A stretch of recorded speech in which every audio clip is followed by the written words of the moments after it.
Bonsoir. Bonsoir, Benamon. Bonsoir. Vous êtes l'invité de la 14e édition de Livre en Live, hein, une coédition de Citre et Le Furet du Nord, pour permettre un petit peu aux lecteurs frustrés de ne pouvoir rencontrer leurs écrivains, de les rencontrer en live. On est très content de vous recevoir en quelque sorte. Bah, merci, moi aussi. Vous êtes quelqu'un de connu sur le net, hein, puisque vous avez créé une chaîne YouTube, je crois qu'il y a plus d'1 million d'abonnés Oui. depuis 2018, qui s'appelle Y penser. 2 livres ont été extraits de cette chaîne YouTube de vulgarisation scientifique. Hein. Vous avez même été adoubé par Étienne Klein, hein, le roi de la vulgarisation scientifique, la classe quand même. Et puis là, alors vous avez choisi la pire année, je trouve. Enfin, vous le dites vous-même, hein, sur votre chaîne. 2020 pour sortir un roman Ouais. policier qui s'appelle L'ultime expérience. Et peut-être que je vais vous laisser, enfin vous l'avez fait déjà sur votre chaîne, mais peut-être faire votre pitch, parce qu'en fait je l'aime bien.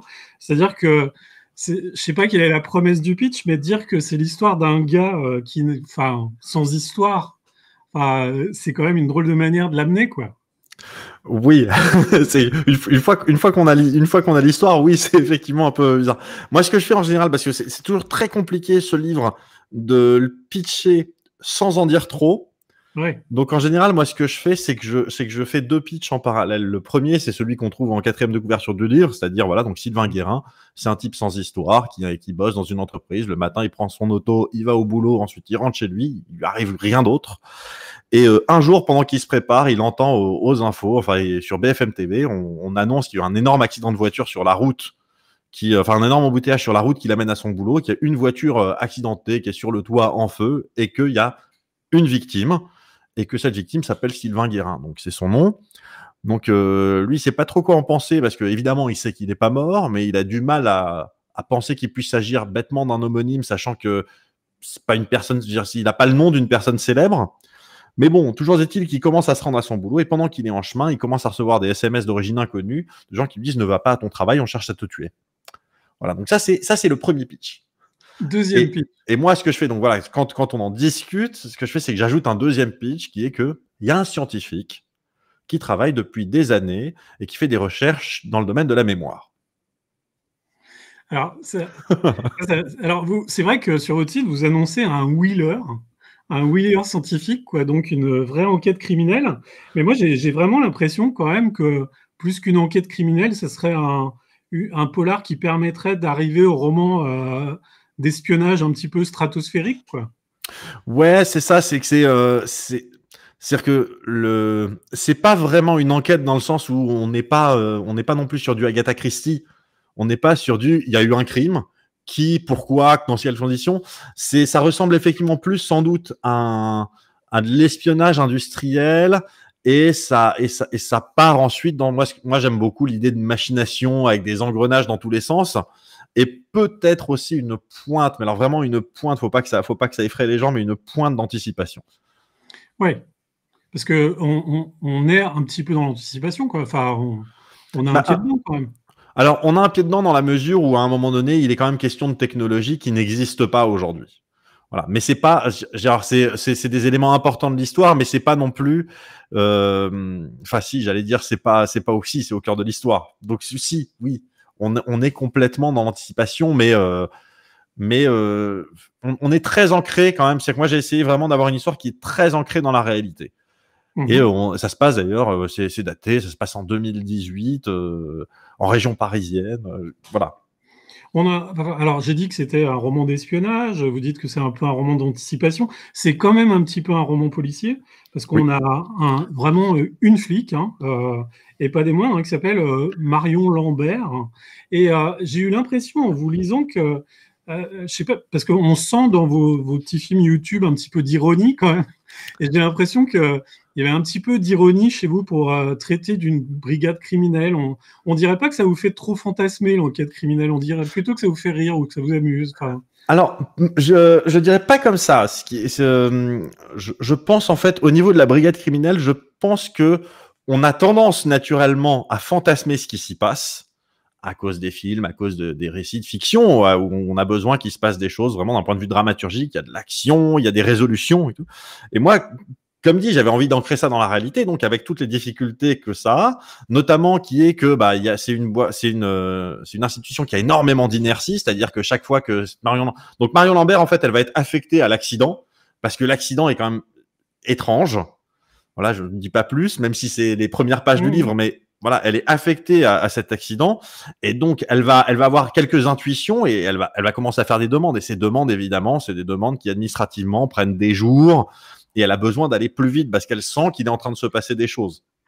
Mais au niveau de la vision que j'en ai, c'est-à-dire que moi j'avais envie d'avoir une lieutenant de police, donc c'est le terme maintenant, on dit plus inspecteur ou inspectrice, maintenant on dit lieutenant de police. C'est une lieutenant de police qui elle se dit inspectrice de police. Oui, parce que elle a justement encore cette idée-là, c'est-à-dire que c'est un peu un fantasme d'enfant, quoi. C'est quand elle était petite, elle disait quand je serai grande, je ferai ça.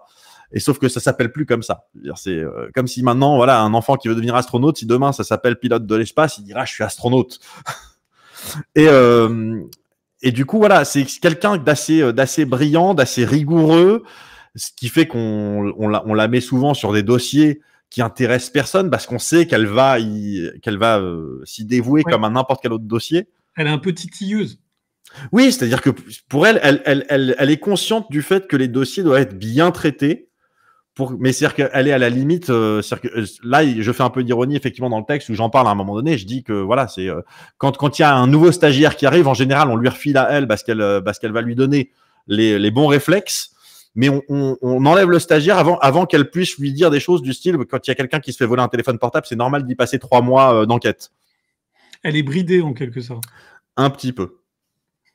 Et du coup, c'était étonnamment assez frustrant pour moi, parce que moi, c'est un personnage que j'aime beaucoup et que j'ai envie de voir faire plus de choses que ce qu'elle fait dans ce livre, parce que dans ce livre, c'est quand même un personnage assez secondaire. Mmh. Disons qu'il nous permet d'avancer méthodiquement dans ce qui se passe. C'est aussi, ça nous permet d'avoir un angle de vue extérieur aux protagonistes qui sont vraiment dans l'histoire et qui se courent après, qui se posent des questions. Ouais, parce que finalement, dans le pitch, je vous l'avais pas dit, mais c'est un peu une partie de poker menteur dans le sens où finalement, il y a, bon, bien sûr, il y a quelque chose qui déclenche l'histoire, mais après, tout le monde enquête sur tout le monde puisque personne ne comprend exactement qui est qui et qu'est-ce qui se passe, quoi. C'est-à-dire qu'il y a très peu de gens. Il y a très peu de gens qui savent pourquoi les événements qui se déroulent, qu'est-ce qui les a déclenchés. Et du coup, ça fait pas mal de gens qui partent dans des conjectures et dans des hypothèses.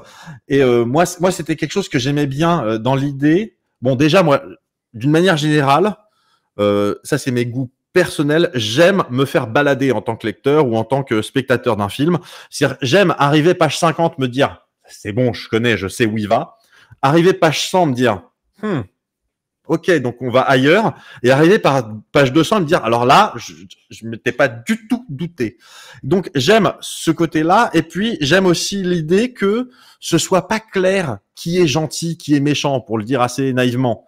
C'est-à-dire que, bon après, une fois qu'on a fini l'histoire, on voit bien, et on sent bien, mais on peut se tromper par moment, on peut penser que, et voilà, c'est-à-dire que les choses sont pas simples, parce que, encore une fois, on est ancré dans la réalité, que dans la réalité, les choses sont pas simples. Alors moi, je suis vraiment amateur en sciences, mais j'ai quand même regardé un petit peu votre chaîne YouTube et j'ai pas trouvé énormément de sujets sur la mémoire, sur le trauma, sur les nanotechnologies, sur l'optogénétique. Enfin, ou alors j'ai mal cherché, j'ai pas bien trouvé. Après, ce qui se passe, c'est que moi, j'ai tendance à faire des vidéos un petit peu à tiroir. Ça veut dire que, par exemple, moi, je parle beaucoup du cerveau dans une vidéo qui s'appelle Pourquoi bâiller c'est contagieux. Oui. Et donc, c'est vrai que moi, j'aime beaucoup justement ouvrir une petite porte qui peut attirer un peu la curiosité des gens qui disent oui, ça me parle. Effectivement, je sais que quand on me parle de bâiller, je bâille et puis que d'un coup, les gens autour de moi se mettent à bâiller. Et par là, ensuite, on circule et puis on se rend compte que du coup, on arrive à se poser des questions du style comment ça se fait qu'on ait réussi à se civiliser en tant qu'humain. Parce que c'est le terme de cette vidéo, c'est l'origine des civilisations. Et pour l'optogénétique, ça venait d'une vidéo qui, pareil, n'était pas explicitement comme ça, qui était une vidéo où j'interviewais en fait 3 chercheurs de différents services de l'Institut Pasteur. Et il y en a un qui travaillait dans le domaine de l'optogénétique. Et c'est un domaine aussi dont j'ai parlé dans une vidéo qui s'appelle Les faux souvenirs, qui est une vidéo passionnante aussi. Enfin, c'est un sujet, moi, qui m'a passionné. La vidéo, je sais pas si elle est passionnante en elle-même, c'est très mal dit. Je dirais, ma vidéo est passionnante. Non, c'est le sujet est passionnant. Non, mais en tout cas, on dirait que la mémoire est un sujet qui vous intéresse, ou est-ce que c'est une matière intéressante pour la littérature, pour votre premier essai en littérature? Alors, le cerveau, d'une manière générale, c'est un sujet qui m'intéresse beaucoup. Et alors, à l'origine, je m'intéressais pas plus que ça à la mémoire, jusqu'à justement le moment où j'ai fait cette vidéo sur les faux souvenirs et où j'ai découvert des choses, notamment le fait que aucun de nos souvenirs, aucun, qui que vous soyez, aucun de nos souvenirs n'est exact. Ouais. Tous nos souvenirs sont au moins partiellement fantasmés. Des reconstructions, en fait. Ah oui, mais c'est-à-dire que non seulement c'est des reconstructions, mais c'est pas parce qu'il y a des bouts qui sont perdus. C'est parce que le cerveau n'enregistre que des instants, que des informations. Vraiment, l'information est discrète. C'est vraiment quelques données. Et ensuite, quand on se rappelle, le cerveau, il reconstruit autour de ça. Et avec toutes les erreurs que ça peut avoir. Il fait un film sur quelques sensations, en fait. Ouais. Et le trauma, c'est quelque chose qui vous intéresse ou comme sujet ou... D'où vient un petit peu l'idée? Alors on va rien dévoiler, mais d'où vient cette idée d'un Sylvain Guérin finalement type lambda, presque un robot en quelque sorte, hein, il n'y a que le travail qui l'intéresse. Ce qu'on peut dire quand même, c'est qu'il travaille dans une grande société Gentech, donc dans les nouvelles technologies. Société de biotechnologie, ouais. Il y a une chose qui est dès le début du livre quand même, c'est que apparemment il se parle à lui-même, où il y a une voix à l'intérieur de lui en fait qui l'amène à, ou alors il fait des rêves aussi qui l'amènent à autre chose qu'il ne comprend pas en fait. Ouais, ou alors tout simplement il parle au lecteur en fait aussi, c'est aussi une option. C'est des fameux chapitres en italique. Oui, alors ça c'était bon. Donc là, ça va me raccrocher à la question d'avant en fait. Ce qui se passe, c'est que moi, ce qui m'intéresse aussi beaucoup, c'est la notion d'illusion. Il y a une époque, j'ai pris des cours pendant quasiment 2 ans. J'ai pris des cours de magie justement parce que j'avais besoin de comprendre. Alors c'était pas pour devenir magicien, mais c'était pour comprendre comment est-ce qu'on pouvait faire croire à des gens qui, en plus des gens, c'est du close-up, c'est des gens qui sont à 50 cm, qui regardent, qui clignent pas des yeux. Comment est-ce qu'on arrive à les manipuler de façon à leur faire passer des choses qui passent pas normalement. Et il y a notamment beaucoup de choses dans ce livre qui tournent autour de l'illusion, notamment dans ce fameux rapport. C'est-à-dire que moi, j'avais besoin à un moment donné, parce que c'était compliqué, je voulais lancer les gens directement dans l'action. Ce qui fait que les premiers chapitres, d'ailleurs, c'est souvent un peu confus pour les gens parce qu'on passe de personnes qu'on connaît pas à d'autres personnes qu'on connaît pas. Mmh. Et justement, je trouvais que le fait d'avoir ce personnage qui s'adresse au lecteur, ça permettait de rajouter, de faciliter l'exposition sans pour autant limiter la rédaction à avoir une narration à la première personne, ce qui m'aurait empêché d'avoir l'information de ce qui se passe pendant ce temps-là ailleurs. Alors, sans ces chapitres-là, je vous rassure, hein, c'est tout à fait, on se perd pas et on prend plaisir à suivre un peu tous ces personnages. Est-ce que, alors, c'est votre premier roman, mais est-ce que vous avez fait une e-fiction, Aurel? Est-ce que le fait de travailler sur des personnages pour Aurel, ça vous a aussi permis de construire vos personnages? Comment ils sont nés, tous ces personnages, en fait? Alors, pardon, Arel 3. Arel 3, pardon. Parce que je tiens, non, parce que c'est vrai que c'est pas naturel d'avoir un chiffre dans le titre. Ouais. Mais donc les gens ont tendance à l'appeler Arel. En fait, ce qui se passe, c'est que Arel 3, c'est vraiment un mot Arel 3. C'est pas, il y aura pas d'Arel 1, Arel 2 ou Arel 4, quoi. Et alors, donc, mais ce qui est marrant, c'est que Arel 3, à l'origine, c'était une histoire complètement différente. C'est-à-dire qu'à la base, moi, ce que je voulais faire, c'était un court-métrage sur un gars qui fête son 40e anniversaire et qui réunit 7 de ses amis de différentes époques de sa vie dans un bar. Et le court-métrage, en fait, c'est les 7 personnes en question qui sont dans ce bar en train d'attendre ce pote qui arrive. Et de là, ça a complètement évolué. Et finalement, tout ce qui reste de ça, c'est les 7 personnages en question. Et c'est vraiment, c'est-à-dire que c'est les personnages qui ont drivé l'histoire. Et moi, pour ce roman-là, pour l'ultime expérience, ce que j'avais fait, c'est que moi, pendant quasiment 1 an, j'avais réuni tout un tas de post-it sur lesquels j'avais des bouts d'intrigue, des bouts de caractères de personnages. Il y a des personnages qui ont fusionné, des personnages qui ont disparu. J'ai simplifié beaucoup l'histoire parce qu'avant, l'histoire était beaucoup plus compliquée. J'avais tendance à vouloir tout mettre, tout ce que j'avais en tête, je voulais le mettre. Et ce qui est marrant, c'est qu'une fois que j'avais une structure qui était claire, que je savais où je voulais aller, que je savais où les personnages devaient passer, ce qu'ils devaient faire, et ben, arrivé page 200, 250 dans ma rédaction, je me suis rendu compte que mes personnages faisaient pas exactement ce que je voulais.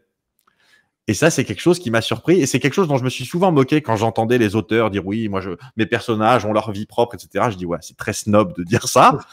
Et en fait, ça l'est pas du tout. En fait, ce qui se passe, c'est qu'après avoir écrit pendant 250 pages un personnage, eh ben, on sait comment il se comporte et on sait que dans cette situation, moi, j'ai besoin qu'il sorte et qu'il prenne un taxi. Et je sais que jamais il sortirait pour aller prendre un taxi. Et donc, il faut que je trouve. Vous aviez prévu la rencontre entre Sylvain et Catherine? Oui. Ça, c'était important. Mais par contre, ce que j'avais pas nécessairement prévu de base, c'était le parcours qu'ils auraient ensemble. Ouais. C'est-à-dire qu'au moment où je commence mais là, on est vraiment à l'époque où j'en étais encore au post-it. Au moment où Sylvain rencontre Catherine, je sais pas encore si leurs chemins vont se séparer 10 pages plus tard, si elle va l'accompagner un petit peu, beaucoup, et ça a été. Mais du coup, c'est là où j'étais. C'est assez difficile à expliquer. C'est-à-dire que j'étais satisfait de la structure du livre au moment où je sentais que tout coulait naturellement. Je me disais, bah en fait, c'est-à-dire que d'un coup, je me disais, tiens, ce serait bien qu'il se passe ça. Puis en fait, c'est vraiment vers là que les gens vont. Bon, bah du coup, ça coule, donc c'est pas mal. Catherine, est-ce qu'elle amène un petit peu d'innocence ou je sais pas, ou de justice, un petit peu dans un monde qui est quand même assez cynique où on veut réaliser des choses scientifiques sans morale, on veut gagner de l'argent grâce à ça. Enfin, c'est un personnage qui est quand même assez, je trouve, séduisant par rapport aux autres. Ah oui, ouais. Bah, ce qui se passe, c'est que assez naturellement, on commence l'histoire, on est avec Sylvain Guérin, c'est un type, c'est vraiment un truc assez classique d'ailleurs d'histoire, c'est un type ordinaire à qui il va arriver quelque chose d'extraordinaire. Voilà. Donc, l'identification du lecteur se fait assez naturellement vers lui. Sauf qu'à un moment donné, Sylvain Guérin, on va découvrir des choses sur lui. Lui, il va découvrir aussi, il va découvrir des éléments qui vont faire que le lecteur va nécessairement prendre de la distance vis-à-vis de cette personne. Et je trouve que Catherine, c'est la personne assez naturelle pour s'identifier justement, où on est vraiment la personne qui va l'accompagner dans cette histoire. On a dit que c'était un petit peu un livre d'anticipation, mais j'ai l'impression qu'il y a dans votre livre un petit peu un fantôme de la science, en quelque sorte, quelque chose qui hante la science depuis longtemps, puisque ce qui se passe, c'est la manière dont l'histoire se raccorde à la grande histoire, vous fait dire que la science n'a pas de bonnes ni de mauvaises intentions. Ouais. Ça, c'est un truc que j'ai appris, qu'on m'avait déjà dit plusieurs fois quand j'étais au lycée, puis dans mes études, mais c'est un truc que j'ai vraiment appris quand j'ai préparé une vidéo sur ma chaîne il y a quelques années déjà, qui était sur Fritz Haber. Fritz Haber, donc, qui était un scientifique allemand, qui a, alors, il a une histoire complètement folle que je peux résumer de la façon suivante, c'est que avant la Première Guerre mondiale, il sentait que l'Allemagne n'aurait sans doute pas assez d'explosifs si jamais il y avait une guerre qui éclatait, donc il a trouvé un moyen de fabriquer des explosifs, un procédé chimique. Il se trouve que ce procédé chimique est le même qui permet de fabriquer artificiellement des engrais, ce qui fait qu'il a sauvé l'humanité d'une famine mondiale qui était annoncée. Donc ce procédé qu'il a mis au point, il nourrit encore 2 milliards de personnes par an, 2 à 3 milliards de personnes par an. Il a eu le prix Nobel pour ça à la fin de la guerre, alors que pendant la guerre, c'est lui qui a inventé les gaz de combat. Le gaz moutarde, tout ça, c'est lui. Sa femme, qui était chimiste aussi, lui a dit, écoute, chérie, on fait pas de la science pour ça, il faut pas le faire. On l'a retrouvé suicidé le lendemain, sa femme. Et pendant la deuxième, donc ça, c'est quand il a voulu aider à fabriquer des bombes, il a sauvé l'humanité, il a eu le prix Nobel. Et dans la Deuxième Guerre mondiale, il s'est dit, bon, tout ça, c'est pas pour moi. Je vais plutôt fabriquer des insecticides pour que les légumes poussent bien correctement. Et c'est comme ça qu'il a fabriqué le Zyklon B. Et la morale de cette histoire, c'est vraiment que la science se préoccupe pas de savoir c'est-à-dire que une découverte scientifique n'est ni bonne ni mauvaise, de la même manière que Internet, c'est ni bien ni mal, c'est un outil, c'est tout dépend de ce qu'on en fait. Ouais. Et ça, c'est quand même au cœur de votre livre? Oui, bien sûr. Ben, encore une fois, ce qui se passe, c'est que moi, comme je voulais vraiment que ce soit ancré dans la réalité, je trouve que... Alors après, j'ai sans doute un biais, parce que moi, à la base, je suis informaticien, ça fait 7 ans maintenant que j'ai une chaîne sur YouTube, mais c'est-à-dire qu'il me semble quand même que le monde dans lequel on vit, dans lequel on évolue, et surtout vers lequel on va, est de plus en plus un monde technologique et scientifique. Mmh. Donc c'est difficile de faire l'impasse de tous ces aspects-là. Mais j'ai envie de dire, peut-être, est-ce qu'on peut développer un petit peu qu'est-ce qui relie les neurosciences à la nanotechnologie? Enfin, parce que comme on peut pas parler de votre livre pour rien révéler, est-ce qu'on peut parler un petit peu de ces choses-là pour en parler? On peut. Ce qui se passe, Moi, c'est que par exemple, il y a quelque chose qui m'intéresse, c'est l'idée enfin, c'est une idée que vous amenez dans le bouquin, hein, mais qui est intéressante, c'est que l'idée que est-ce qu'on pourrait faire cohabiter deux mémoires dans une personne? c'est une idée qui est compliquée. Moi, c'est une question que je soulevais dans ma vidéo sur les faux souvenirs. C'était où je faisais référence à un film qui s'appelle Eternal Sunshine of the Spotless Mind de Michel Gondry, où dedans le personnage de Jim Carrey se fait retirer des souvenirs de sa petite amie. En fait, il découvre que son ex-petite amie s'est fait enlever le souvenir de lui, et il le vit très mal, donc il décide lui aussi de se faire ôter ce souvenir pour pas souffrir. Et la question que je pose, c'est, je dis, si maintenant on arrive à enlever les souvenirs qui font son histoire à lui, et qu'on lui met à la place les souvenirs de quelqu'un d'autre, à quel moment est-ce qu'il cesse d'être lui et est-ce qu'il devient quelqu'un d'autre? Ce qui peut se poser aussi par la question, si on avait les moyens techniques de greffer un cerveau dans le corps de quelqu'un d'autre, on est face à qui? Après, c'est un problème qui est vieux comme le monde, c'est le problème dit du bateau de Thésée, je crois. On disait voilà Thésée ou le bateau, chaque fois qu'il y avait une planche qui allait pas, on changeait la planche, puis la voile qui commence à se déchirer, donc on change le bout de tissu. Au bout de 20 ans, on a changé toutes les pièces du bateau. Est-ce que c'est le même bateau ou est-ce que c'est un autre bateau? Et c'est vrai que c'est vers là qu'on se dirige scientifiquement également, notamment avec tout ce qui est nanotechnologie, avec tout ce qui est le transhumanisme, le fait de développer de plus en plus des prothèses. Maintenant, on a des prothèses de cornée, des prothèses, on a des implants cochléaires, on a des prothèses de bras, de jambes. De plus en plus, on va être capable de les contrôler par le cerveau, ce qui veut dire que quelqu'un qui aura perdu sa main pourra bientôt, alors maintenant, est-ce que c'est dans 5 ans, dans 50 ans ou dans 500 ans, j'en sais rien, mais ça arrivera. Quelqu'un pourra contrôler une main artificielle avec son cerveau quasi aussi naturellement que si c'était sa main, et sans doute même que ça posera des questions éthiques derrière, qui est de dire voilà, bah si ça permet d'avoir une meilleure main, est-ce que moi pour mes 20 ans, je peux m'offrir une nouvelle paire de mains histoire d'avoir des mains plus solides, plus belles ou que sais-je. Et remplacer la mémoire ou le cerveau, pour parler vulgairement de quelqu'un, ça serait un petit peu l'arme fatale en quelque sorte?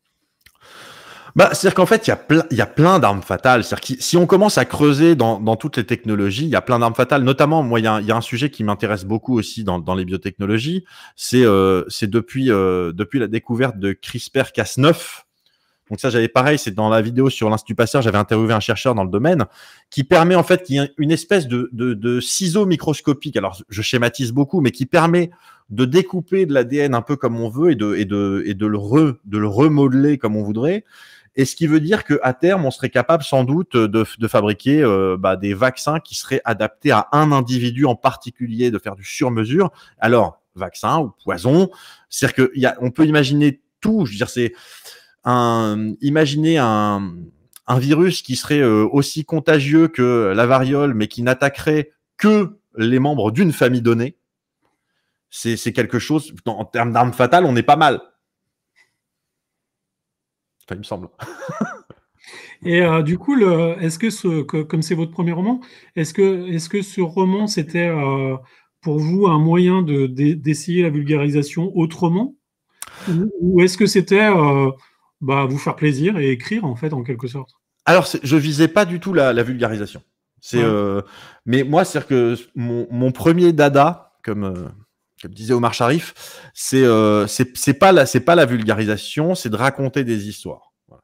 Et c'est pour ça d'ailleurs que sur ma chaîne, j'ai fait donc cette fiction qui s'appelle Arel 3. Mais maintenant, qui dit fiction audiovisuelle dit production, logistique, budget et tout un tas de contraintes qui sont, alors quand on est auteur, réalisateur et producteur, c'est très compliqué. Moi, la production, c'est vraiment pas un métier qui aujourd'hui m'intéresse plus que ça. Moi, ce que je voulais, c'était écrire et réaliser. Et du coup, à un moment donné, je me suis dit, mais comment est-ce que je pourrais faire pour raconter une histoire? Parce que j'avais envie de raconter des histoires plus vastes que Arel 3, qui se passe donc juste dans une pièce sans porte ni fenêtre.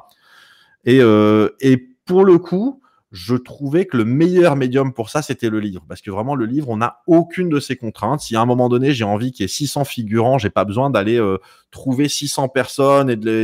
J'ai juste besoin d'écrire, il y a 600 personnes.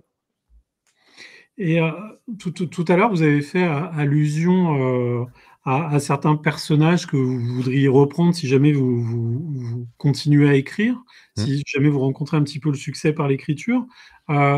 Qu'est-ce que vous donne envie d'écrire ce premier livre, en fait? Celui-ci ou le suivant? Celui-ci.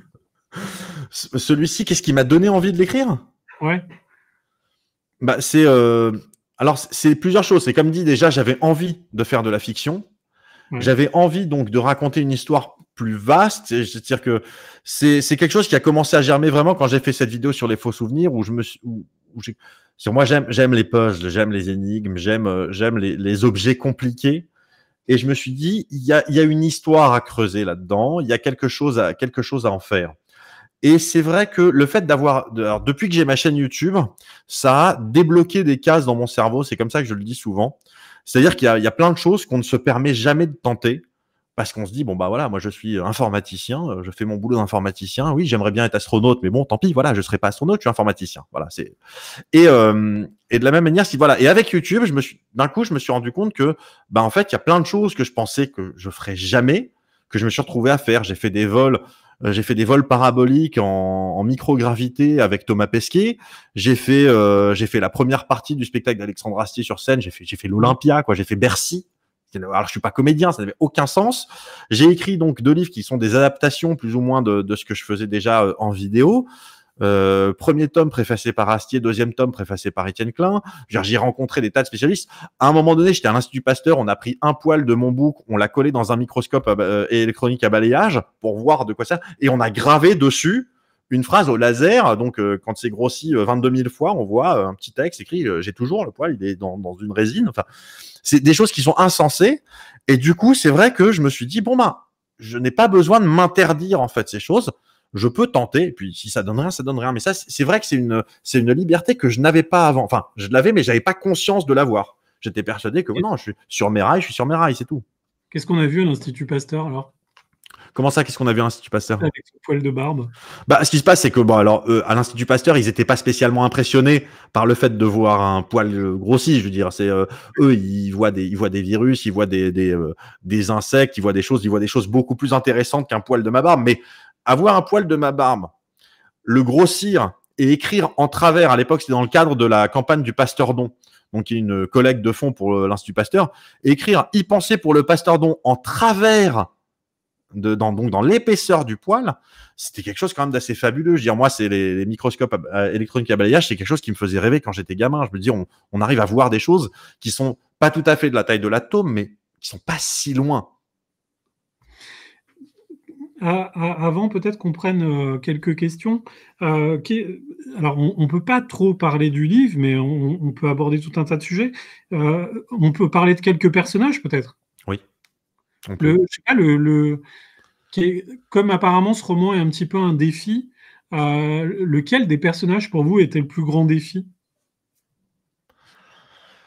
Il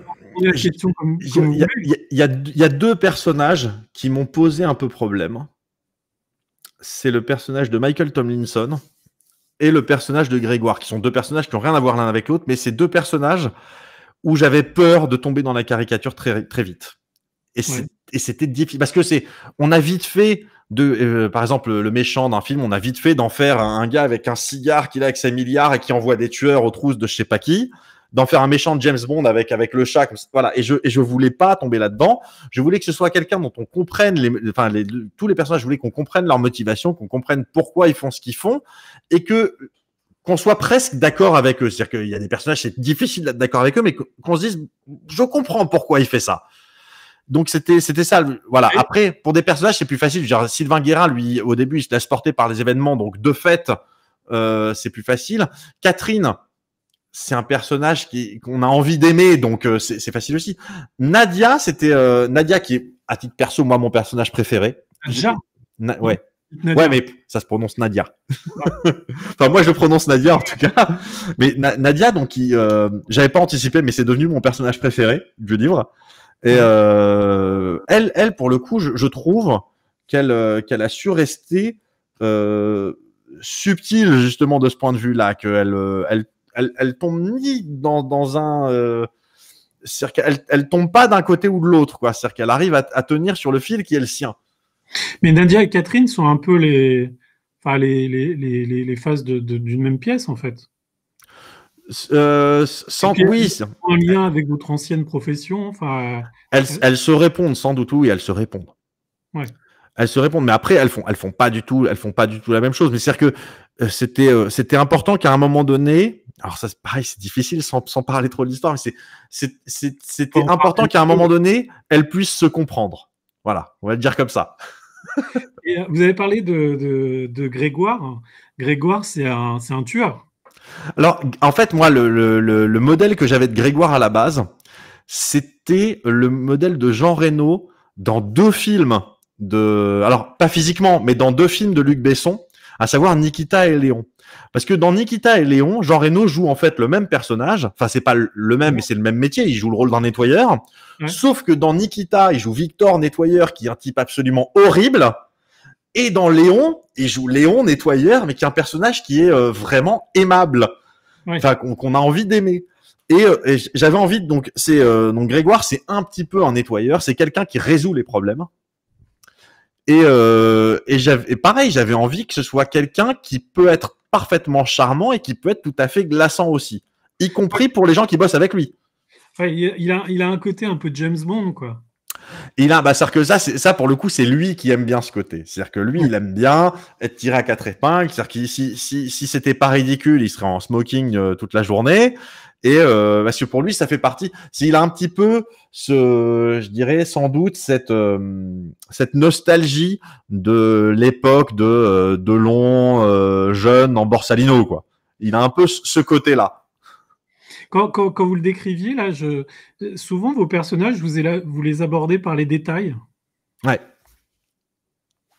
Bah, alors je sais, mais bon, alors je pense qu'il faut en partie déjà lier ça à mon inexpérience, mais c'est aussi le fait que j'aime bien. C'est-à-dire que je sais que quand je lis, j'aime bien pouvoir me représenter les gens comme je le souhaite, Ouais. et notamment au niveau physique. J'aime pas qu'on me dise celui-là, il a ou alors, sauf si c'est vraiment une marque importante, quelqu'un qui aurait une grosse balafre ici parce que c'est un souvenir d'un événement de sa vie, je dis pas. Mais qu'on me dise, voilà, tel personnage, il a une queue de cheval, voilà, il faut le garder en tête, il a une queue de cheval, alors que ça n'a aucune importance. Et que moi, si j'arrive pas à me visualiser avec une queue de cheval, je veux pas le faire. Et ça, c'est quelque chose que j'ai appris. Alors, je le fais. Là, je vais me comparer à, pour moi, le grand maître de l'écriture des personnages. Donc, on va être bien clair sur le fait que je me compare pas du tout. C'est Chuck Palahniuk pour moi. Chuck Palahniuk, pour moi, c'est le grand maître de l'écriture des personnages parce qu'il arrive à créer des personnages qui sont tous plus fous les uns que les autres, mais qui semblent tous parfaitement exister. Et c'est vrai qu'il a souvent tendance à rattacher ses personnages autour de 2-3 détails et un événement marquant de leur vie. J'allais en parler à la fin parce que ça fait partie des auteurs que vous citez à la fin. Et vous citez sur le même plan Chuck Palahniuk et Bernard Werber. Ouais. Donc, j'aime bien les bibliothèques éclectiques. Mais on va peut-être rester encore un petit peu sur les personnages. Catherine, elle a une mèche bleue. Oui. Alors, c'est un détail. C'est vraiment un détail, mais c'est. On revient régulièrement quand même, sa mèche. Comment ? C'est souvent. Sa mèche est là à chaque fois qu'on l'observe à nouveau. Mais parce qu'en fait, ce qui se passe, c'est que c'est quelque chose que j'ai pu remarquer. Je sais pas. Aujourd'hui, c'est parfaitement naturel pour plein de gens d'avoir maintenant des mèches roses, bleues, vertes. Ça, c'est rentré tout à fait dans la norme. Mais c'est vrai que il y a quand même, pour avoir quelques amis qui ont comme ça des mèches de cheveux de toutes les couleurs, de temps en temps, il y a quand même un regard des gens. Et je trouve que ce regard en dit un petit peu sur les gens qui observent. Et c'est vrai que à la fois, c'est quelque chose qui permet, pour moi, c'est ce qui pourrait quasiment s'apparenter à un signe particulier. On le mettrait pas sur une carte d'identité parce que c'est quelque chose qui disparaît très vite. Mais pour moi, voilà, je dis voilà, tu vas voir Catherine qui est là-bas. Elle dit c'est qui ? C'est la fille qui a une mèche bleue. C'est facile. Et il y avait voilà. Et puis ça me permettait aussi d'éviter de rentrer trop dans le physique parce que c'est vrai qu'au niveau physique, ce que je dis, c'est voilà, je dis elle est jolie, mais elle est pas non plus. Elle n'est pas incroyable, elle n'a pas un physique dont on va se rappeler pendant 20 ans nécessairement si on la revoit plus jamais. Elle a un charme. Voilà, c'est ça. Elle a un charme, elle a quelque chose. Et puis voilà, c'est la question. Je me dis voilà, si quelqu'un rencontre Catherine 3 minutes et vient me voir après et je lui dis comment elle était, le premier truc qu'il va me dire, c'est elle avait une mèche bleue. Vous avez fait allusion à un personnage qui s'appelle Michael. Ouais, Il y a trois personnages importants qui jouent un petit peu au poker menteur. ouais. Il y a Michael, il y a Richard, hein, et il y a Hugo. On parle des trois ou on parle un petit peu de Michael? Henri, Henri, pardon. Henri. J'étais en train de merde, Hugo. Henri, excusez-moi, excusez-moi. On peut parler des trois. En fait, ce qui se passe, c'est que on sent que l'histoire qu'on est en train de suivre, celle de Sylvain Guérin, on sent que donc c'est une histoire d'une personne. On sent au début, même si on sait pas trop pourquoi, mais on sent que ça s'intègre dans une histoire qui est plus grande et qui est sans doute plus importante. Hein. Ça, c'est un truc qui arrive dès les premiers chapitres où Richard, donc, qui est censé organiser des choses, parle déjà de ce qui est en train de se passer comme d'une chose qui peut faire tomber ou monter des civilisations entières. Donc, on sent qu'on est sur un truc important. Et ce truc important, ça va se jouer entre deux personnages, donc qui sont le personnage de Michael Tomlinson et de Henry Coda, qui sont deux chefs d'entreprise, deux boîtes dont on imagine assez facilement que ce sont des boîtes un peu similaires, sans doute concurrentes, mais surtout des grosses boîtes. Voilà, je sais pas quoi en dire de plus vraiment. C'est compliqué. Non, mais avant de passer aux questions, peut-être il y a un personnage qu'on peut peut-être, je sais pas, un petit peu quand même évoquer, parce que dans la littérature et la filmographie scientifique, il y a souvent des professeurs un petit peu fous. Ouais, là, il y en a un dont on n'a pas parlé. On peut parler un peu du professeur Firmin. Fournier. Fournier, pardon, je sais pas ce que je veux dire aujourd'hui. Fournier, pardon, excusez-moi. Alors, le docteur Fournier, donc, c'est le médecin. Comment je pourrais dire ça? C'est le médecin traitant de Sylvain Guérin. Voilà. Ouais. C'est celui qui dès le début, où nous, lecteurs, on ne sait pas ce qui lui arrive à Sylvain Guérin, où on a l'impression que même lui, il ne sait pas trop ce qui lui arrive.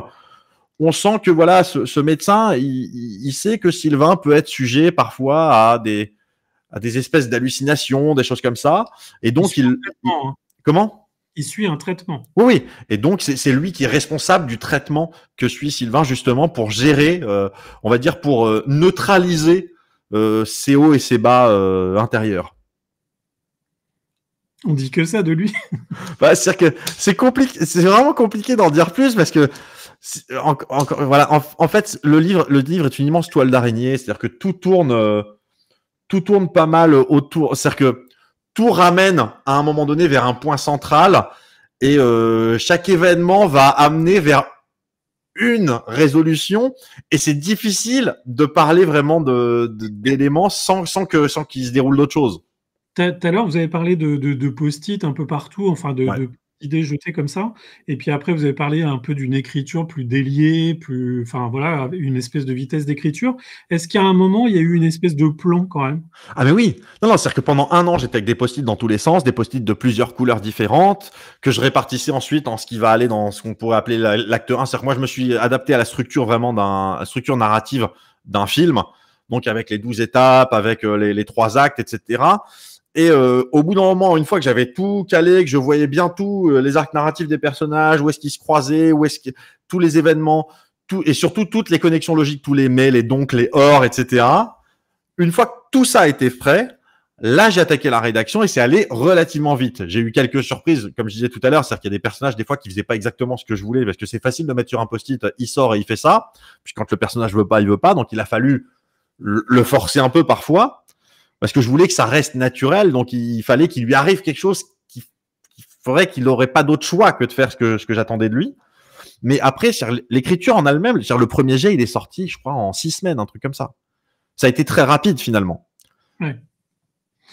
Mais alors, il y a eu un an en amont de. J'ai 2 questions pour vous. Alors, j'ai One More Ink. Le choix de nommer certains interlocuteurs par leur prénom et d'autres par leur nom est-il intentionnel? Alors oui, mais j'ai une réponse plus longue à ça. C'est-à-dire que à la base, tous les personnages n'avaient que des prénoms. Et puis au bout d'un moment, je me suis dit, ça fait quand même très Hélène et les garçons cette histoire. Ça fait très Richard dit à Robert, tu sais que José, c'était pas possible. C'est-à-dire qu'à un moment donné, les gens ont des noms de famille. Et à cette occasion, j'ai découvert que c'était très très difficile d'inventer un nom complet d'une personne qui fasse pas nom inventé. Alors comment on fait? C'est compliqué. Bah, on cherche déjà. Alors, il y en a où j'avais une idée très claire de ce que je voulais. C'est-à-dire que André Fournier, pour moi, c'était une évidence. Pareil pour Sylvain. Alors, pour Sylvain Guérin, c'est moins évident, je pense, pour le lecteur. Mais Sylvain Guérin, pour moi, ce qui se passe, c'est que j'avais envie d'abord que son prénom et son nom racontent deux choses totalement différentes. Et Guérin, l'origine du mot Guérin, c'est guerrier. Et Sylvain, il y a cette idée. Alors, c'est pas du tout étymologique, mais il y a cette idée que ce qu'il fait est vain, quoi. C'est-à-dire, s'il est vain. Et donc, il y avait, et puis surtout, Sylvain, je crois que c'est dans le top 50 des prénoms français, et Guérin, c'est dans le top 50 des noms de famille française. C'est-à-dire que c'est un Jean Dupont qui s'appelle pas Jean Dupont, en fait. Et ouais. Non, continuez si vous voulez. Non, mais c'était tout. Je veux dire, après, pour le reste, comment est-ce qu'on fait pour les noms? Fournier, c'était une évidence. C'est pas si évident quand on connaît son parcours. Bah, en fait, ouais, mais alors là, j'en raconterais trop si j'expliquais ça, mais c'est très étymologique, en fait. Ah. Il y a un travail étymologique qui est fait et mais enfin, un travail, c'est pas non plus, je vais pas passer des semaines à trouver ça. Non, vous en dites un tout petit peu?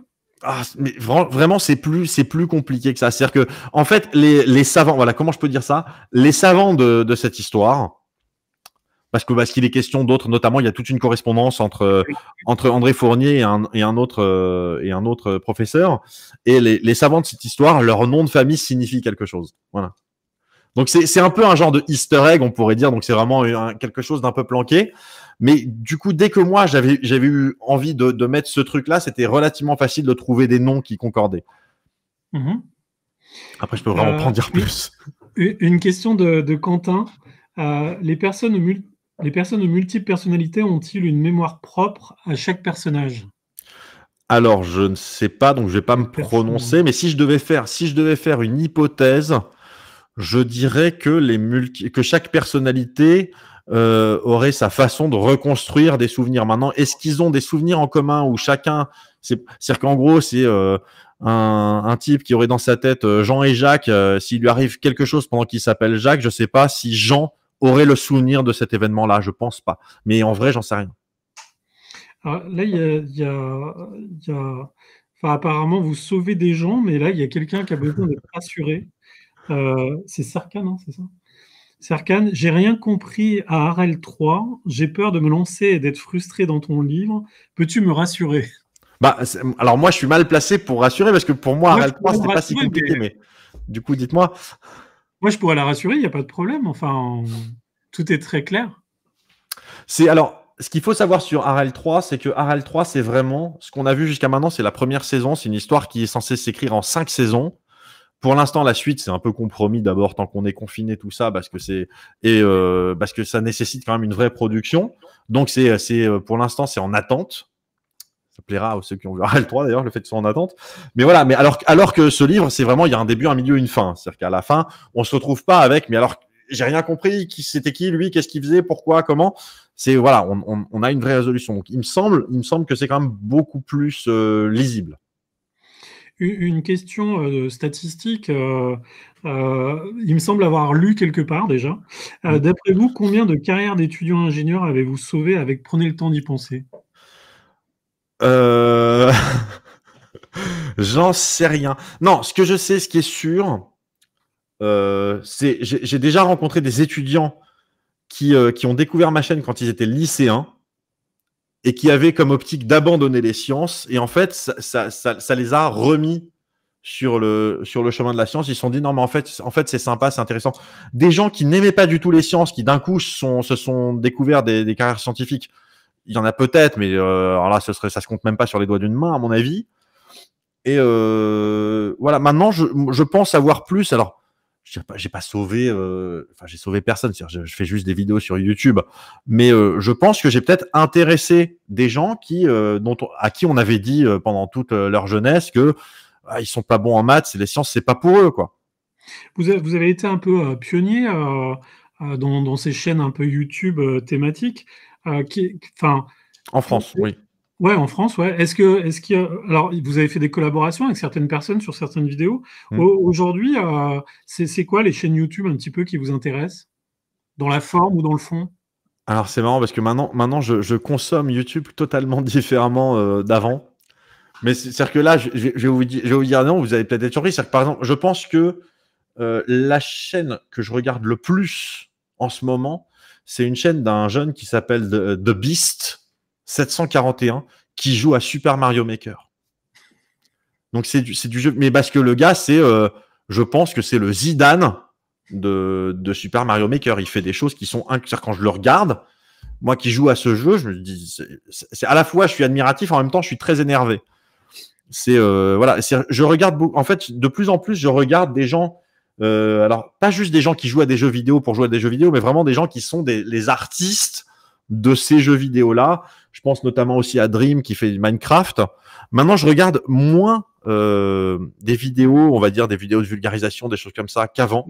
D'abord parce qu'il y a beaucoup plus de chaînes qu'avant, et aussi parce que je pense, c'est-à-dire que je dirais qu'on a un petit peu changé d'ère de ERE à ce niveau-là, dans le sens où déjà maintenant de plus en plus de ces chaînes sont tenues par des gens dont c'est plus ou moins le métier, c'est-à-dire des gens qui ont un doctorat ou qui ont fait de très hautes études ou dont c'est leur métier et puis qui en parlent par ailleurs. Et du coup, c'est-à-dire qu'à la fois, je trouve ça dommage, mais c'est que moi, on perd un peu un côté ludique de la chose, mais on gagne en rigueur par contre. Donc il y a du pour et du contre. C'est-à-dire que moi, c'est vrai que y penser, quand je l'avais créé, je pensais vraiment à un public qui s'intéressait pas à la science. Et le fait est que je pense être principalement regardé par des gens qui sont étudiants en sciences. Donc du coup, je pense que pour les étudiants en sciences, aujourd'hui, il y a des chaînes qui sont bien plus pertinentes que la mienne, des chaînes comme Science Étonnante, par exemple. Le seul, je trouve, qui a réussi vraiment à la fois à garder cet aspect ludique et à monter vraiment dans les tours en termes de contenu, c'est un gars qui s'appelle Léo Grasset, qui a une chaîne qui s'appelle Dirty Biology, où il arrive à faire des vidéos qui sont à la fois amusantes et hyper intéressantes, et puis de temps en temps, il va faire un documentaire. Notamment, là, il a fait une vidéo il y a pas longtemps, où il se posait la question, il dit est-ce que l'humain est le seul animal à avoir conscience d'exister? Et donc, ils ont été dans l'océan pour mettre un énorme miroir face à une raie, pour voir si elle allait réagir. Et donc, mais c'est-à-dire qu'ils ont été en mer avec toute une équipe et tout. Et il fait des grands documentaires comme ça. Il fait plein de choses très très intéressantes. Et puis j'en suis beaucoup d'Américains et d'anglophones aussi. Je crois pas qu'on ait d'autres questions, mais peut-être avant de conclure sur une question plus ouverte. Donc déjà, on va peut-être se déconfiner. Après vous, Emmanuel Macron va s'exprimer sur Internet. On va le remercier d'avoir attendu déjà, qu'on puisse finir. Très urbain de sa part. Mais vous allez faire quelques dates, non? Il n'y a absolument rien de prévu, quoi. Alors, d'ici la fin de 2020, je pense que ça risque d'être très compromis. C'est-à-dire que les dates qui étaient déjà organisées, elles ont été annulées de fait. À moins que le président annonce ce soir que, en fait, on s'était trompé dans les chiffres, on peut déconfiner, c'est bon, et revenir comme on était avant. Ce qui semble pas parti pour. Non. Donc, du coup, je pense que, et puis, je vais être honnête aussi avec vous, je pense que les libraires, en décembre, vont avoir sans doute un peu d'autres choses et je comprends, vont avoir d'autres choses à faire que d'organiser des rencontres dans une situation où on va dire, voilà, au fait, dans votre boutique, vous avez droit à une personne tous les 8 mètres carrés. Donc, si vous faites une rencontre, vous n'avez pas de clients. Bon, Noël, c'est dans 15 jours, c'est pas très grave. C'est-à-dire que là, c'est-à-dire qu'il y a eu quand même énormément, c'est à un moment donné, il faut avoir aussi les pieds sur terre, s'il y a eu énormément de pertes de chiffre d'affaires, de toutes ces choses-là. Les gens ont besoin de revenir aussi dans des boutiques. Moi, ça me rend dingue de pas pouvoir rentrer dans une boutique, même pas pour acheter, juste pour rentrer. Et donc voilà, maintenant, je pense qu'on va essayer d'organiser des choses peut-être pour début 2021. Ouais. Et du coup, le livre est sorti le 10 octobre. Vous avez déjà eu quelques retours ou pas? Alors, ouais, c'est-à-dire que j'ai quand même pu faire quelques dédicaces en vrai. Donc, j'ai fait quoi? J'ai fait Strasbourg le jour du lancement, j'ai fait Mulhouse, j'ai fait Lyon, j'ai fait Saint-Médard-en-Jalles, donc à côté de Bordeaux. Donc, ça s'est très bien passé avec à chaque fois les gestes barrières, tout ça, la distance, tout qui va bien. Puis la jauge qui est limitée à la moitié de... OK? Tout était fait dans les règles. Donc les retours des gens étaient plutôt bons.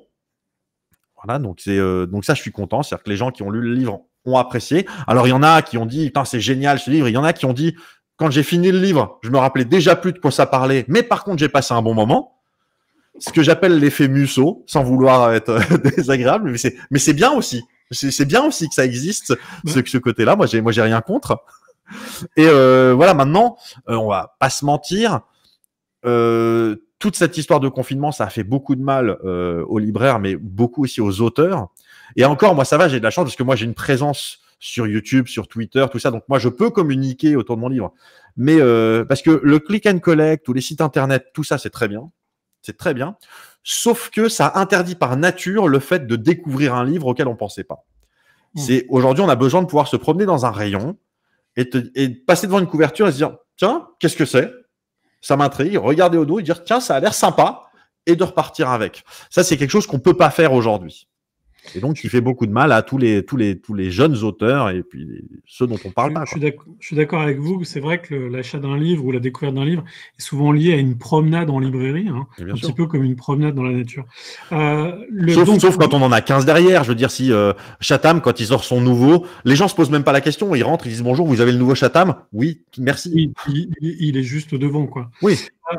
Du coup, on peut le trouver sur nos sites, on peut le trouver chez nous en click and collect, et puis on croise les doigts pour que ce soir, la réouverture des librairies soit annoncée. Hein. Ouais. Un dernier mot sur votre livre avant d'une dernière question est-ce que moi, un dernier mot? Parce que vous êtes un peu dans la rétention d'informations, peut-être qu'il y a quelque chose que vous auriez aimé dire qu'on n'a pas... C'est vrai, c'est vraiment compliqué. En fait, je me dis si jamais j'arrive à écrire d'autres livres, là je suis en train d'en préparer un, mais je sais pas s'il existera ou pas. Mais voilà, mais si jamais je vais essayer de me débrouiller pour qu'il y ait une histoire à pitcher, quoi. Peut-être pour vous détendre que ce qu'on dit sur un livre, c'est pas l'expérience qu'on va avoir en le lisant. Peut-être qu'entre le moment où on en parle et le moment où les gens vont le lire, il y aura un temps qui sera écoulé et puis ils vont vivre une vraie expérience en lisant votre livre. Ah oui. Non, mais moi, ce qui se passe, c'est que je compte aussi sur... Moi, c'est quelque chose que j'apprécie beaucoup dans le retour des gens, c'est quand les gens me disent, mais en fait, tout ce que tu nous avais raconté du livre, en fait, c'est bon, c'était balayé page 5. C'est-à-dire que c'est bon, on avait fini, page 5, on avait fini. En fait, tu nous as juste raconté la page 4. Et je dis, oui, et encore, la toute première page, je la raconte pas. C'est-à-dire que je raconte vraiment juste page 3 et 4. En fait, vous cherchiez à avoir le prix de la page 5, quoi. C'est ça. Donc, on finit toujours par une question ouverte. À la fin, vous parlez de votre expérience d'écriture et vous dites que rien ne se serait fait sans l'inspiration. Alors, je les cite dans l'ordre où vous les mettez dans ce texte. Chuck Palahniuk, dont on a déjà parlé, René Barjavel, Bernard Weber et Aaron Sorkin. Duquel vous avez parlé. Et est-ce que vous avez eu des lectures pendant ce reconfinement? Est-ce que vous avez des lectures scientifiques? Est-ce que vous lisez du roman policier, par exemple? Alors, je lis pas spécialement de livres scientifiques. Ça, j'en lis pas beaucoup. J'en lis parce que j'en lis suffisamment quand je prépare mes vidéos. Je lis des chapitres, des articles, des machins. Donc, mais j'en ai beaucoup lu aussi. Mais vous avez choisi le polar. Vous lisez beaucoup de polar? Moins maintenant. Maintenant, mais j'ai eu mon époque où j'en lisais beaucoup. Moi, c'est vrai que c'est vrai que c'est triste, mais j'ai moins le temps de lire qu'avant. Alors le premier confinement et ce nouveau confinement m'ont donné un peu plus de temps pour ça. Ouais. Et donc, alors, c'est quoi le dernier que j'ai lu en date? Le dernier, oui, il doit être là d'ailleurs. Je vais juste voir parce que je voudrais pas écorcher le titre. Alors 2 secondes, je vais devoir enlever mes écouteurs 1 seconde. Alors, ou pareil, je vais pitcher le truc très sommairement, mais je ne veux pas le raconter dans le détail. Donc, c'est le livre de Gringe qui s'appelle Ensemble, on aboie en silence, qui en fait, où il raconte, c'est un témoignage sur sa vie à lui avec son frère qui a été diagnostiqué schizophrène. Donc, c'est pas une fiction, c'est vraiment un témoignage. Mais moi, Gringe, c'est un personnage que j'aime beaucoup par son rôle. Donc à la base, c'est un rappeur qu'on connaît pour son duo avec Orelsan, donc les casseurs flotteurs. Donc voilà, ça c'est le dernier que j'ai lu. Maintenant, sinon, c'est vrai que je prends toujours. J'ai relu il y a pas longtemps Survivant de Chuck Palahniuk, qui était le tout premier que j'avais découvert de lui. Et ouais, alors après pour Barjavel et Werber, alors ce qui se passe c'est que Werber c'est vraiment quelqu'un qui m'a fait aimer les histoires à partir de l'époque des fourmis déjà, donc ça C'est un peu le père des vulgarisateurs. Ouais, c'était moi, c'est la première personne dont j'ai lu des livres qui n'étaient pas nécessairement des livres de science-fiction, mais dans lesquels on apprenait plein de trucs. Alors, il y en a d'autres qui l'ont fait, mais c'est-à-dire que de mon paysage de livres, c'était le premier qui faisait ça, et je me disais waouh. Et Barjavel, j'aimais, notamment, j'avais beaucoup aimé le premier que j'avais lu, c'était Le Grand Secret. Encore une histoire ancrée dans le réel. et La Nuit des Temps. Et c'est vrai que La Nuit des Temps, je l'ai lu à l'époque, j'ai dû le lire au moins, je pense que je l'ai lu 2 fois d'affilée déjà, c'est-à-dire quand je l'ai terminé, je l'ai recommencé, et puis je l'ai lu 1 an ou 2 plus tard, là ça commence à faire une paye, je pense que ça doit faire 10-12 ans que je l'ai pas lu, il faudra peut-être que je le relise. Et voilà, et Chuck Palahniuk, donc c'est, je suis toujours impatient, c'est-à-dire que je suis tellement impatient de son prochain livre, qu'il m'est même arrivé d'acheter le nouveau en anglais. Et c'est à ce moment-là que moi qui pensais être vraiment en courant en anglais, pas du tout. Un livre, c'est pas un film. Hein. C'est waouh, le vocabulaire c'est pas le même. Et Aaron Sorkin, donc Aaron Sorkin, pour le coup, j'ai peut-être besoin plus de préciser pour les gens qui savent. C'est un auteur scénariste. Qui a notamment, il est très connu pour avoir fait le scénario du film The Social Network de David Fincher, qui raconte donc la création de Facebook. Il est maintenant aussi auteur-réalisateur. Il a réalisé donc le Grand Jeu et là récemment les 7 de Chicago qu'on peut voir sur Netflix. Il aime beaucoup. Alors lui, il aime beaucoup les intrigues juridiques, politiques, très techniques. Et surtout, ce qui se passe, c'est que je trouve qu'il a un style très intelligent. En même temps, c'est une de ses faiblesses, c'est-à-dire que on s'écarte souvent de la réalité avec lui. C'est-à-dire que d'un coup, on se retrouve avec 2 personnes qui sont en train de prendre un café, 2 étudiants en train de prendre un café et qui parlent comme des érudits qui auraient tout lu, tout vu, tout compris. Ce qui est hyper intéressant à écouter, mais qui est moins crédible. Je trouve qu'on parle plus beaucoup de Barjavel. Quand on lit un livre 2 fois d'affilée, qu'est-ce qu'il en reste? Là, c'est vieux. Moi, ce qu'il en restait, alors, pour le coup, La Nuit des Temps, ce qu'il en était resté d'abord, c'était une histoire d'amour que je trouvais complètement folle. Et puis surtout, il y avait un côté, et si c'était vrai, alors pas le livre, hein, pas le livre, mais il y avait un côté, mais ça pourrait totalement être vrai. Le fait est que non. Mais je me dis, on pourrait un jour. Et ce qui est marrant, c'est qu'un jour, j'ai découvert qu'il y avait. J'étais au cinéma, puis il y a une bande-annonce qui commence, où je vois une expédition qui va en Antarctique parce qu'ils ont trouvé quelque chose dans le sol, et donc ils arrivent dans une construction, vraiment une pyramide, vraiment sous la glace, et je me dis, ils ont adapté La Nuit des Temps et en fait non, c'était Alien versus Predator. Donc pas du tout une adaptation de Barjavel, mais le pitch de base était celui-là. Bruce Benamran, merci beaucoup. Merci à vous. Bonne soirée, et puis on espère vous voir en vrai bientôt. On espère déjà qu'on aura le droit. C'est ça. Ça marche, merci. Au revoir. Au revoir.